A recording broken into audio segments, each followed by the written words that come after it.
प्रिय विद्यार्थियों, आज के हमारे लेक्चर का विषय है संसद अथवा संघीय विधानमंडल। भारतीय संसद की रचना, भारतीय संसद के कार्य, भारतीय संसद की शक्तियाँ, देश में संसद की स्थिति। संसद के विषय में सबसे पहले हम जानेंगे कि संविधान के किस भाग में संसद का वर्णन किया गया है।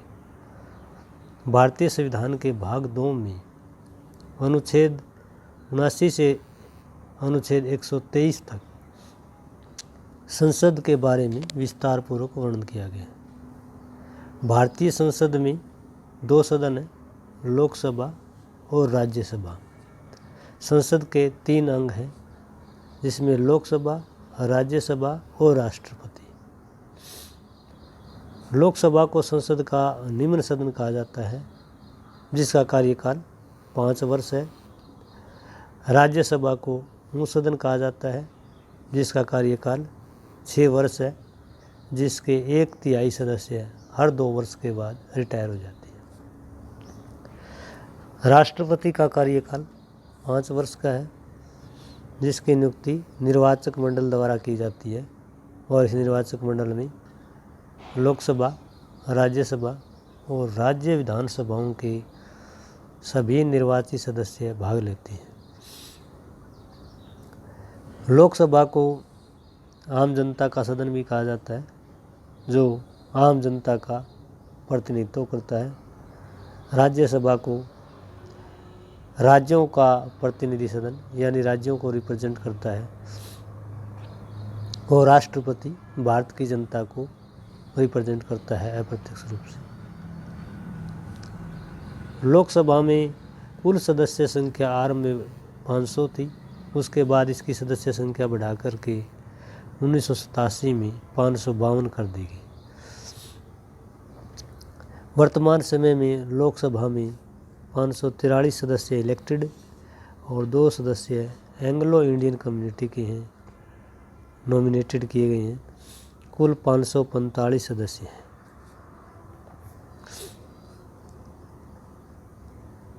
राज्यसभा में अधिकतम सदस्यों की संख्या 250 हो सकती है, जिसमें 238 सदस्य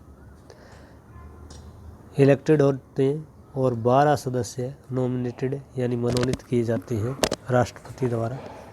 वर्तमान समय में भारत में राज्यसभा में इलेक्टेड सदस्यों की संख्या 233 और नॉमिनेटेड सदस्यों की संख्या 12 है और कुल राज्यसभा के सांसदों की संख्या 245 है। लोकसभा का चुनाव जो है भारत में वो प्रत्यक्ष रूप से होता है। अनुच्छेद 83 के अनुसार जनता वोटर डायरेक्ट लोकसभा के इलेक्शन में भाग लेते हैं। राज्यसभा का चुनाव अप्रत्यक्ष तरीके से होता है, यानी राज्यसभा का चुनाव किसी भी राज्य में जितनी एमएलए की सीटें हैं उन एमएलए के द्वारा चुना जाता है। जैसे हरियाणा में 10 लोकसभा की सीटें हैं और डायरेक्ट पूरे हरियाणा को 10 निर्वाचन क्षेत्रों में बांटा गया है और हरियाणा के जो वोटर हैं उन 10 एमपीज़ को चुनते हैं। 5 एमपी राज्यसभा से है और हरियाणा में 90 एमएलए हैं, तो वो सभी एमएलए मिल कर के राज्यसभा के सदस्यों का चुनाव करते हैं। लोकसभा का चुनाव लड़ने के लिए न्यूनतम आयु 25 वर्ष होनी चाहिए और राज्यसभा का चुनाव लड़ने के लिए न्यूनतम आयु 30 वर्ष होनी चाहिए। इसके अतिरिक्त कुछ अन्य योग्यताएं हैं, जैसे वो भारत का नागरिक होना चाहिए, वह पागल व दिवालिया न हो, वह किसी लाभ के पद पर कार्यरत न हो, उसके खिलाफ किसी प्रकार का गंभीर आपराधिक मुकदमा न हो।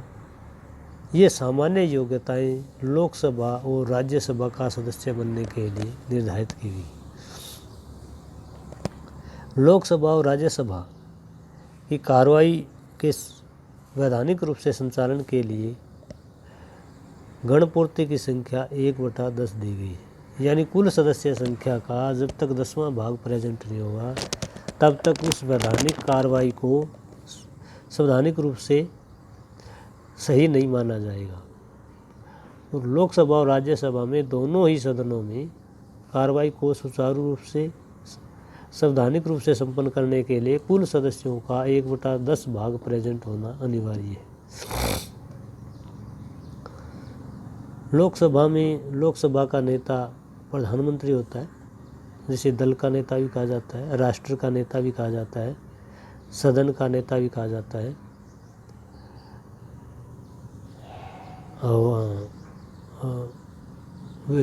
राज्यसभा में नेता जो है वर्तमान समय में पीयूष गोयल है और विपक्ष में मल्लिकार्जुन खड़गे जो है वो राज्यसभा के विपक्ष के नेता हैं। राज्यसभा में किसी प्रकार का आरक्षण उपलब्ध नहीं करवाया गया। जैसे SC ST को जो आरक्षण है जो लोकसभा में दिया गया है वो आरक्षण राज्यसभा में नहीं है। लोकसभा में SC अनुसूचित जाति के लिए 84 स्थान और अनुसूचित जनजाति यानी शेड्यूल्ड ट्राइब के लिए 47 स्थान आरक्षित किए गए। जहाँ तक अधिवेशन की बात है तो लोकसभा और राज्यसभा दोनों में ही कम से कम वर्ष में 2 बार अधिवेशन होना अनिवार्य है। यानी पहले अधिवेशन की अंतिम तिथि और अगले अधिवेशन की प्रथम तिथि के बीच में 6 माह से ज़्यादा का अंतर नहीं होना चाहिए। लोकसभा और राज्यसभा दोनों ही अपने सदन की कार्रवाई को सुचारू रूप से संपन्न करने के लिए अपने सभापतियों अध्यक्षों का चुनाव करते हैं। लोकसभा की कार्रवाई को सुचारू रूप से संपन्न करने के लिए सदस्यों के द्वारा एक अध्यक्ष और एक उपाध्यक्ष का चुनाव किया जाता है। वर्तमान समय में बीजेपी के सांसद राजस्थान से ओम बिड़ला लोकसभा के अध्यक्ष हैं और उपाध्यक्ष का पद रिक्त है। वैसे आमतौर पर भारत में परंपरा रही है कि उपाध्यक्ष का पद विपक्ष को दिया जाता है, लेकिन कांग्रेस को लोकसभा की कुल 10% जो सीटें वो प्राप्त नहीं हुई, इसलिए संवैधानिक रूप से इसको विपक्ष नहीं माना गया और उपाध्यक्ष का पद रिक्त है। राज्यसभा की कार्रवाई को सुचारू रूप से संपन्न करने के लिए सभापति है वो उपराष्ट्रपति होता है। उपराष्ट्रपति को सभापति माना जाता है और वहीं इनकी अध्यक्षता करते हैं। इसके अतिरिक्त राज्यसभा की कार्रवाई को सुचारू रूप से संपन्न करने के लिए राज्यसभा के सदस्य मिल करके अपने में से किसी एक को उपसभापति चुनते हैं।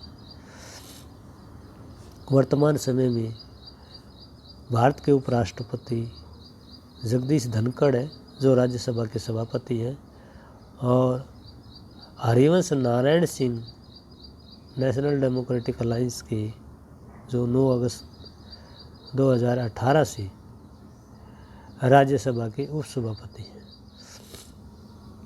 लोकसभा और राज्यसभा दोनों के वेतनमान और भत्ते भारतीय सांसद वेतन एवं भत्ते अधिनियम के द्वारा समय समय पर इनके वेतन और भत्तों में परिवर्तन किया जाता है। वर्तमान समय में जो वेतन और भत्ते हैं वो 1 फरवरी 2018 से लागू हैं। 1 फरवरी 2018 के संशोधन अधिनियम के अनुसार प्रत्येक सांसद को 1 लाख रुपये मासिक वेतन, 4,000 रुपये दैनिक भत्ता, 70,000 रुपये निर्वाचन क्षेत्र भत्ता, 60,000 रुपये कार्यालय भत्ता, 5 करोड़ प्रत्येक सांसद को सांसद निधि, 15,000 रुपये स्टेशनरी के लिए और 30,000 रुपये सहायक के लिए, प्रत्येक सांसद को 34 हवाई यात्रा निःशुल्क और सड़क मार्ग से यात्रा करने के लिए 16 रुपये प्रति किलोमीटर किराया प्रदान किया जाता है। तो ये सभी सांसदों को जो है सुविधाएं दी गई हैं 1 फरवरी 2018 से। इनमें समय समय पर बदलाव किया जाता है।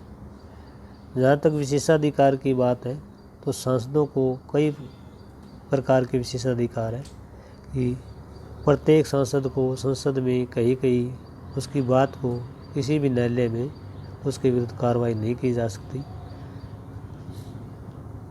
दर्शक दीर्घा से हटाने का अधिकार है सांसदों को, अगर ये लगता है कि उनके विशेषाधिकार का उल्लंघन हो रहा है। सांसदों को अपनी कोई भी कार्रवाई है वो प्रकाशित करने का भी अधिकार है। तो ये विशेषाधिकार जो है भारत में सभी सांसदों को दिए गए हैं।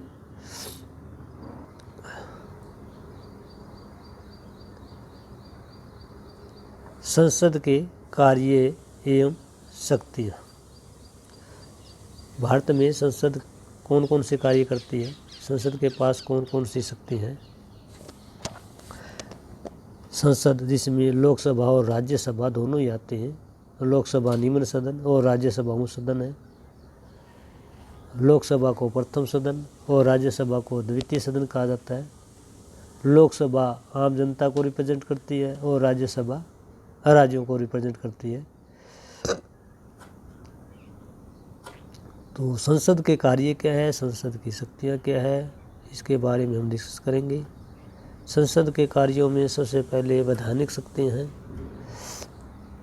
वैधानिक शक्तियों से अभिप्राय है विधि निर्माण से, कानून निर्माण से, नीति निर्माण से, नियम निर्माण से।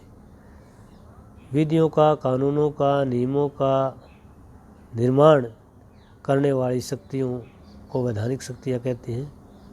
और ये संसद में दोनों सदनों को समान रूप से प्राप्त है। लोकसभा और राज्यसभा, इसमें इनकी समान भागीदारी है। भारत में संसद में साधारण बिल जितने हैं वो किसी भी सदन में लाए जा सकते हैं, चाहे वो लोकसभा हो या राज्यसभा हो। व्यवहार में देखा जाए तो प्राय अधिकतम जो विधेयक हैं वो पहले लोकसभा में आते हैं, उसके बाद राज्यसभा में जाते हैं और दोनों सदनों से पास होने के बाद राष्ट्रपति के पास जाते हैं। और राष्ट्रपति के हस्ताक्षर होने के बाद कोई विधेयक कानून का रूप धारण कर लेता है, यानी बिल जो है वो एक्ट में कन्वर्ट हो जाता है।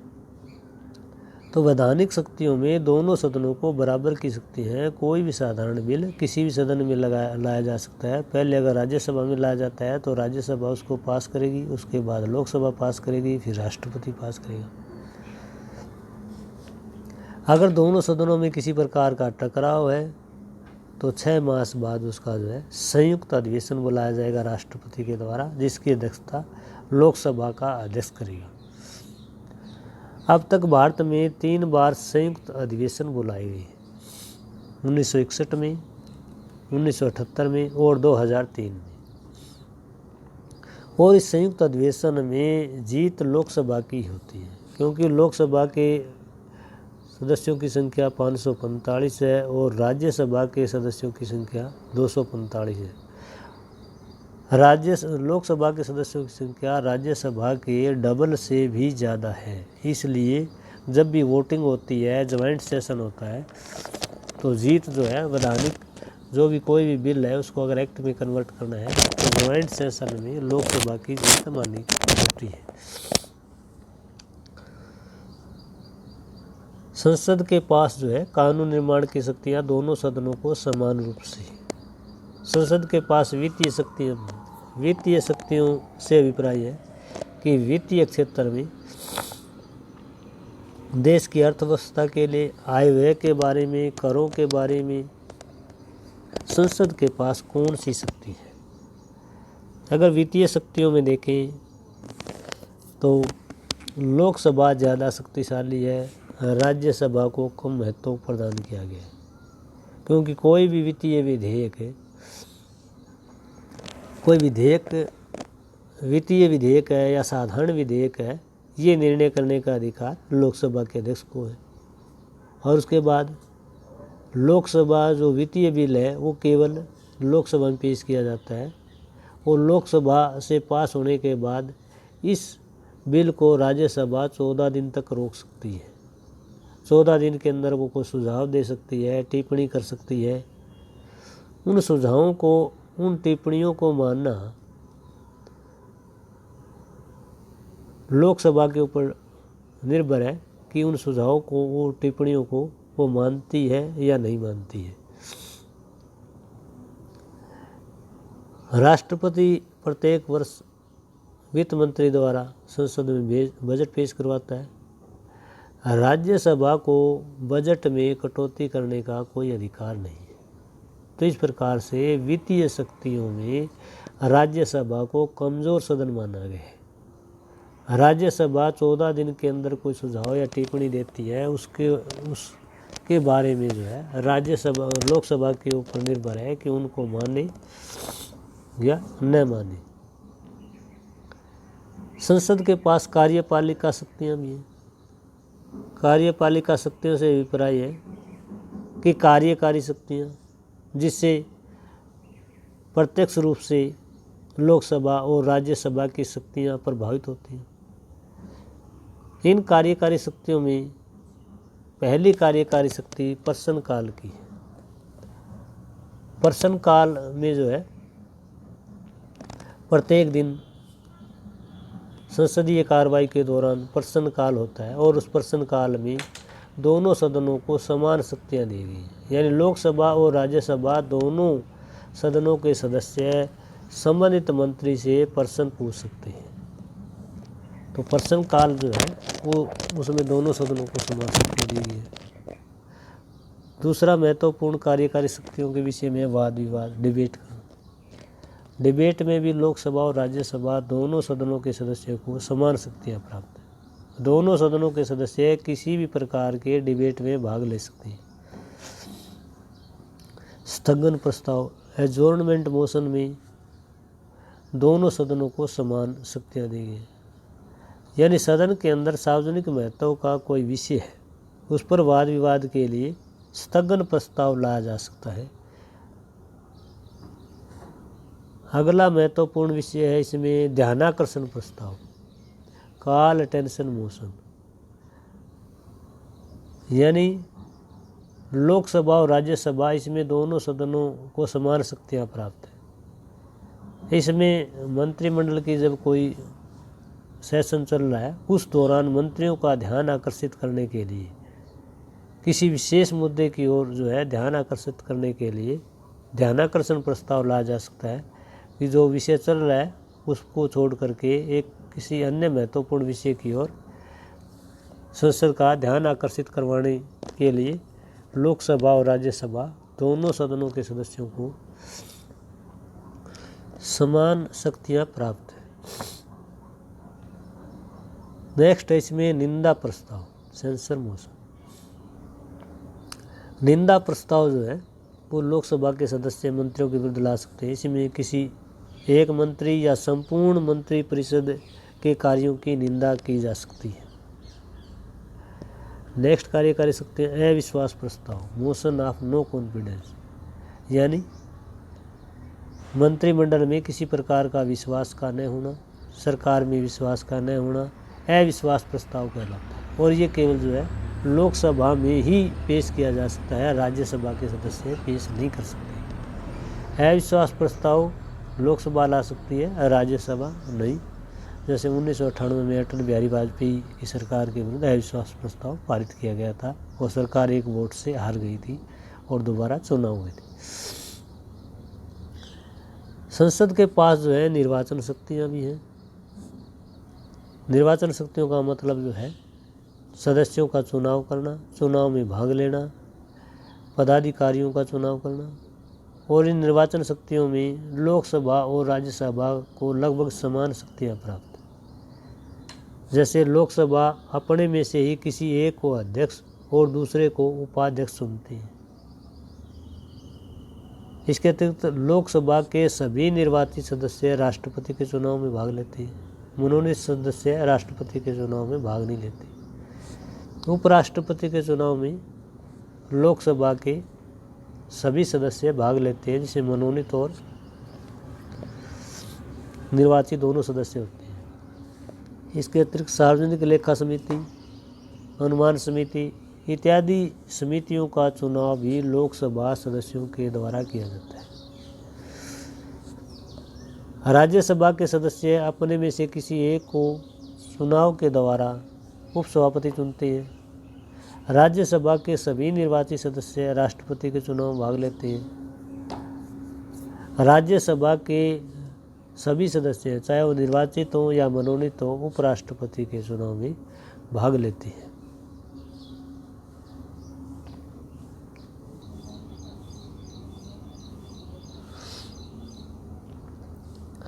संसद के पास न्यायिक शक्तियाँ भी हैं। न्यायिक शक्तियाँ का मतलब, वैसे तो न्यायिक शक्तियाँ सर्वोच्च न्यायालय उच्च न्यायालयों से संबंधित है। किसी के पक्ष में न्याय करना, वाद विवाद का समाधान करना, समस्या का समाधान करना। लेकिन कुछ शक्तियाँ जो है वो संसद के पास भी है, जिसमें लोकसभा और राज्यसभा को समान रूप से महत्व दिया गया। जैसे राष्ट्रपति के विरुद्ध महाभियोग के बारे में दोनों सदन प्रक्रिया में भाग लेती हैं। अगर एक सदन 2/3 बहुमत से प्रस्ताव पारित कर देता है और उसके बाद दूसरा सदन भी 2/3 बहुमत से राष्ट्रपति के विरुद्ध प्रस्ताव पारित कर देता है महाभियोग में, तो राष्ट्रपति को पद त्याग करना पड़ता है। उपराष्ट्रपति के विरुद्ध भी दोषारोपण किया जा सकता है और उपराष्ट्रपति के विरुद्ध दोषारोपण करने का अधिकार राज्यसभा के पास है। लोकसभा और राज्यसभा उपराष्ट्रपति को हटाने में दोनों सदनों का ही महत्व रहता है।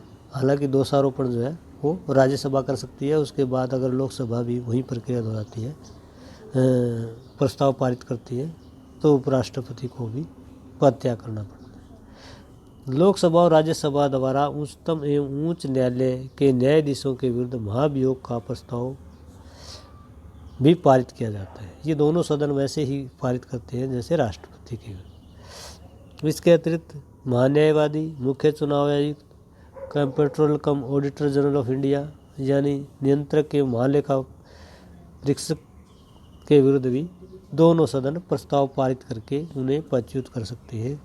तो ये कुछ एक शक्ति हैं जो लोकसभा और राज्यसभा दोनों को समान रूप से प्राप्त है। लोकसभा और राज्यसभा को संशोधन संबंधी शक्तियाँ भी हैं। संशोधन संबंधी शक्तियों में संविधान में 3 प्रकार के संशोधन दिए गए: सामान्य, विशिष्ट और अति विशिष्ट बहुमत। सामान्य बहुमत में संसद के दोनों सदन साधारण बहुमत से संशोधन कर सकते हैं। विशिष्ट बहुमत में संसद के दोनों सदनों का 2/3 बहुमत का होना आवश्यक है। और अति विशिष्ट यानी संविधान का जो जटिल भाग है उसमें संसद को संशोधन करने के लिए उपस्थित मतदान का 2/3 बहुमत अनिवार्य होना है। साथ ही आधे राज्य विधानमंडलों की स्वीकृति अनिवार्य है।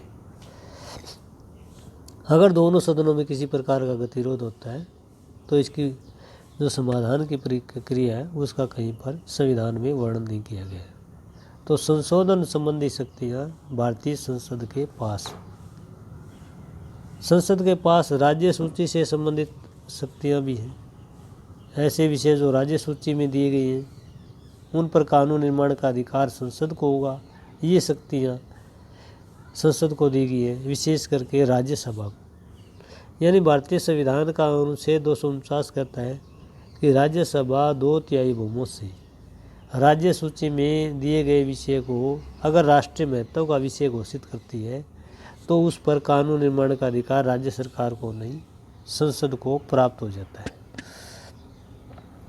इसके अतिरिक्त अखिल भारतीय सेवाओं के रूप में भी संसद को शक्तियाँ प्राप्त हैं और ये शक्तियाँ जो है राज्यसभा को प्राप्त है। भारतीय संविधान का अनुच्छेद 312 कहता है कि राज्यसभा अपने 2/3 बहुमत से प्रस्ताव पारित करके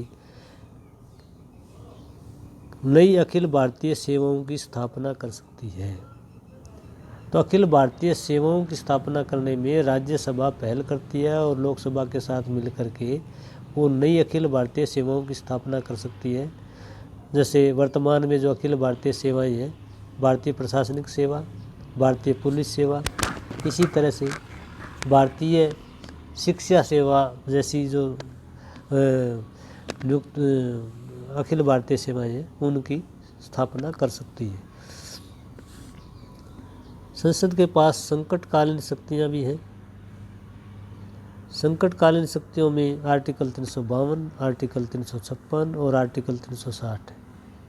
आर्टिकल 352 के तहत देश में किसी भी क्षेत्र में संकट की घोषणा होती है, बाहरी आक्रमण हो जाता है, तो उस समय आर्टिकल 352 लगाया जा सकता है।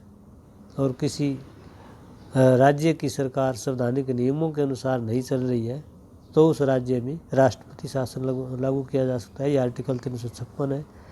और आर्टिकल 360 में दिया गया है कि देश का एक विशेष भूभाग या संपूर्ण देश की वित्तीय साख, वित्तीय स्थिरता को खतरा उत्पन्न होता है तो वहाँ पर वित्तीय संकट की घोषणा की जा सकती है। और ऐसी घोषणा संसद की लिखित स्वीकृति के बिना लंबे समय तक जारी नहीं रह सकती। अगर उस दौरान लोकसभा भंग है तो राज्यसभा से लिखित स्वीकृति लेना अनिवार्य है और 30 दिन के अंदर अंदर स्वीकृति मिलती है तो घोषणा लागू हो जाती है। जहाँ तक स्थिति का है तो लोकसभा और राज्यसभा दोनों को मिलाकर के संसद का निर्माण होता है। लोकसभा और राज्यसभा दोनों जो है प्रभावशाली है कानून निर्माण में, सामान्य शक्तियों में, कार्यपालिका शक्तियों में, निर्वाचन संबंधी शक्तियों में, न्यायिक शक्तियों में। संसद की स्थिति देश में सर्वोच्च है क्योंकि देश में कोई भी ऐसा कानून, कोई भी ऐसी नीति, कोई भी ऐसा नियम नहीं है जिसका निर्माण संसद द्वारा नहीं किया जाता हो। हालांकि लोकसभा और राज्यसभा की तुलना में अधिक शक्तिशाली है।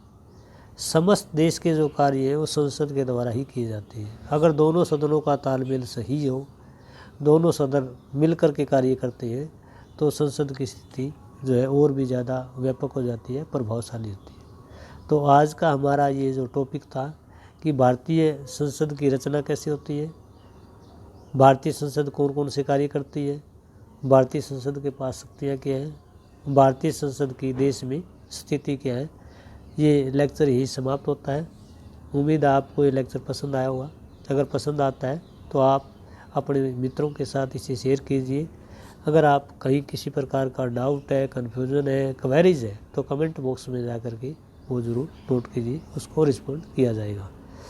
धन्यवाद।